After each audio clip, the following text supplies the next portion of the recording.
isa nga din ako sa naku-curious dito ano kung magkano nga ba yung kinita niya kasi di din biro to guys. Sobrang laki din ng kinita ng America's Got Talent sa kanya kasi nga sobrang tataas ng views. Tignan natin kung meron nga ba siyang commission doon sa mga views na na-contribute niya sa America's Got Talent. So, Hala hala hala, nag-YouTube ka, siguro ay wala kang kasama. Like, subscribe kung need mo ng kasama. It's Francis na pala, tara.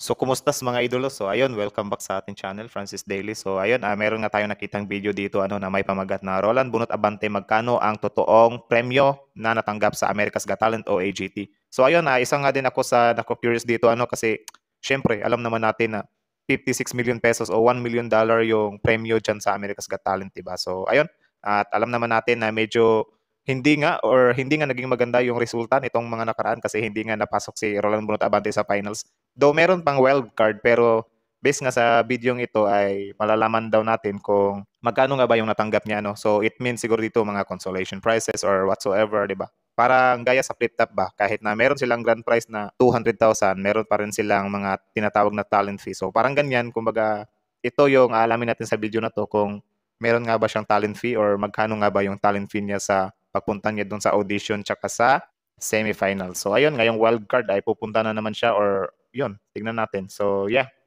Tapos yun nga, isa nga din ako sa naku-curious dito ano kung magkano nga ba yung kinita niya kasi di din biro to guys. Sobrang laki din ng kinita ng America's Got Talent sa kanya kasi nga sobrang tataas ng views. Tignan natin kung may commission nga ba doon siya sa voice.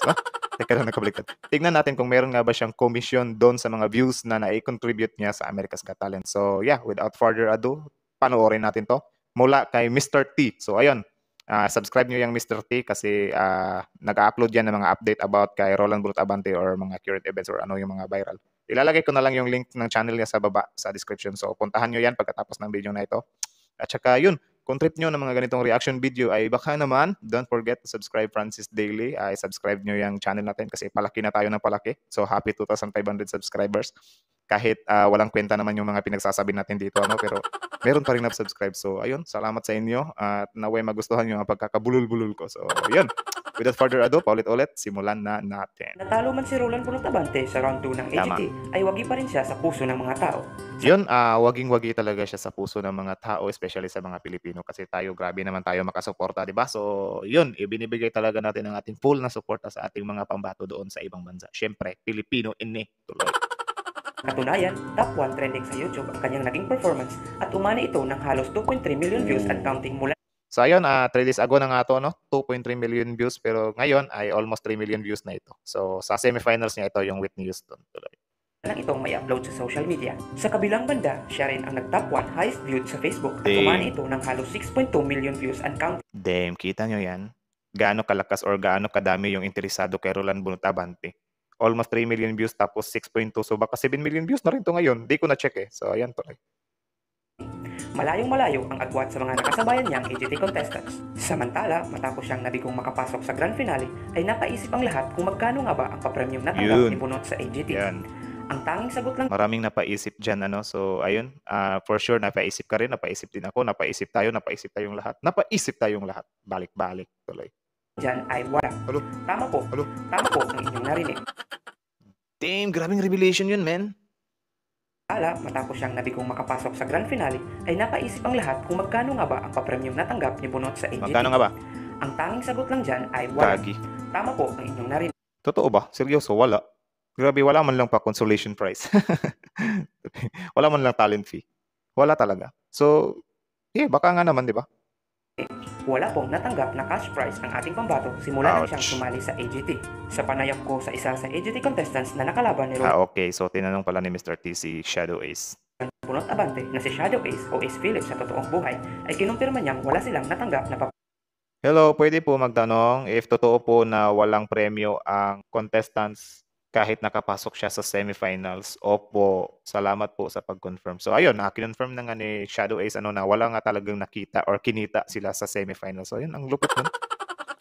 Premyo mula sa America's Got Talent. Base rin sa aking pagsisiyasat ay ang tanging grand winner lamang ang mabibigyan ng cash prize na okay. So grand winner lang talaga. So parang pot money lang yan, no? So ayun, isa din sa tanong ko yung mga proseso ba na papunta doon or mga plane ticket or whatsoever, kanino yun? Kasi invite yun, di ba? Sino kaya yung may shoulder nun?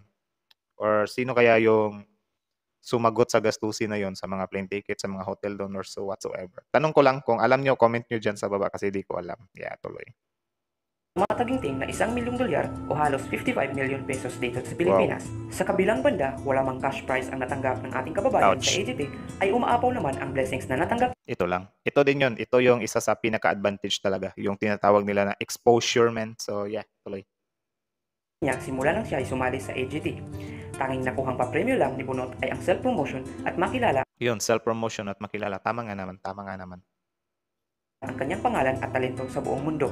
Sa katunayan, hindi pa man tapos ang laban niya sa AGT ay nakahilera na ang guesting at shows niya sa Wow, ang lupit.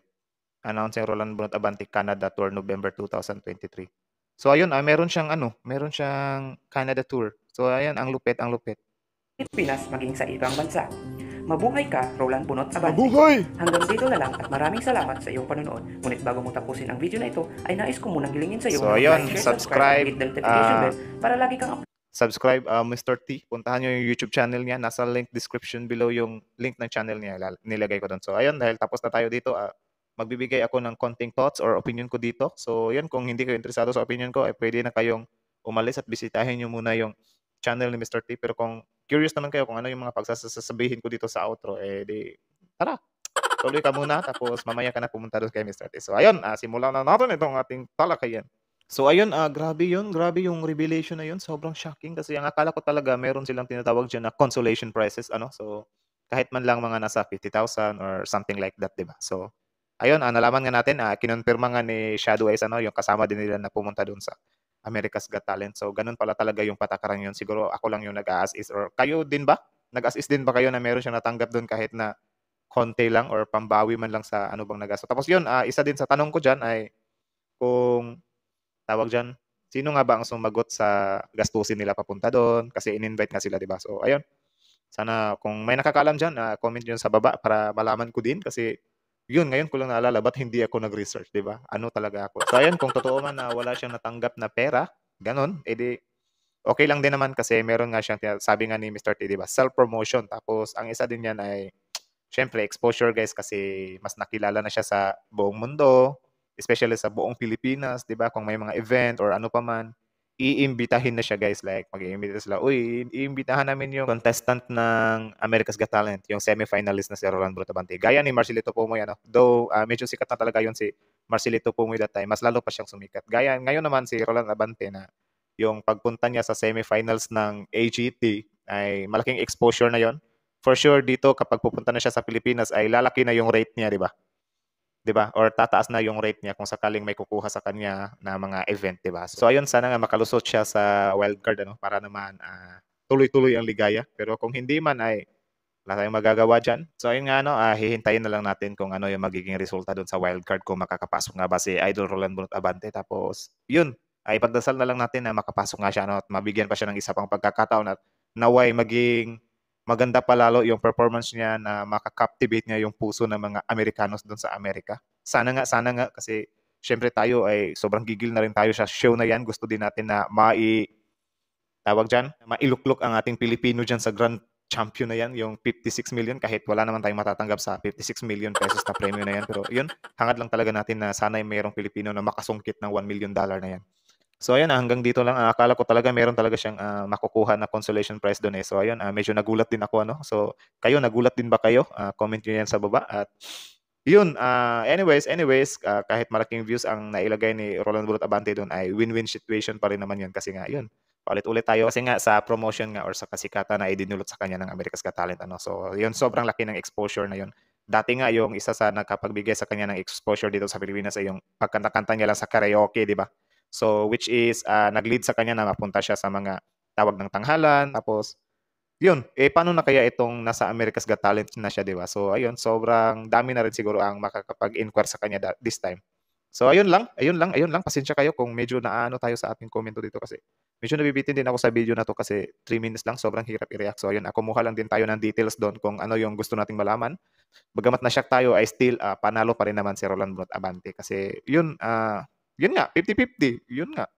Meron din naman siyang nakuhang maganda para sa kanya, di ba? So, ayun. Sobrang laki ng natulong ni Roland Bunot Abante sa America's Got Talent. Sobrang laki din na natulong ng America's Got Talent kay Roland Bunot Abante, even wala yung $1 million. So, ayun, sobrang solid nun. Yun, hanggang dito na lang. Subscribe nyo si Mr. T. Tapos yun, Francis Daily, subscribe nyo rin kung gusto nyo ng mga ganitong reaction video. So, ayun, hanggang dito na lang. At yun, hanggang dito na lang. Adios.